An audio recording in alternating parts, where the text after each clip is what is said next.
और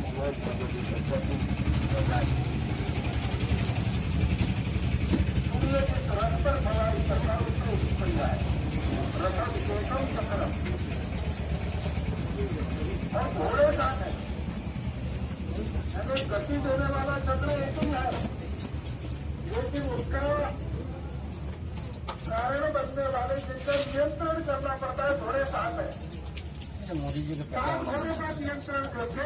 चक्र की गति को नियंत्रित करना है और नियंत्रण करने के लिए साधन क्या है तो सांपों के लगा फेडाएंगे जैसे लास्ट फेडाएंगे और घोड़ों को खींचने के लिए लगाने सांपों से और रास्ता है नहीं, बिना रास्ते की जाना है, मार्गा।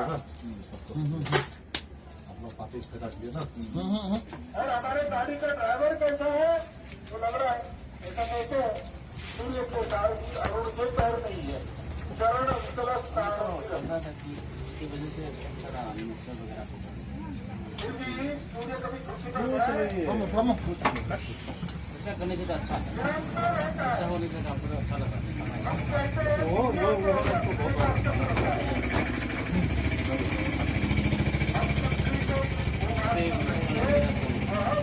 कुछ चिंता ही नहीं है पैसा का कोई बदलना जमा करना ये सब गरीब का ना सूर्य हमेशा अभी भी जब पैसा में 1000 नोट अभी तक नहीं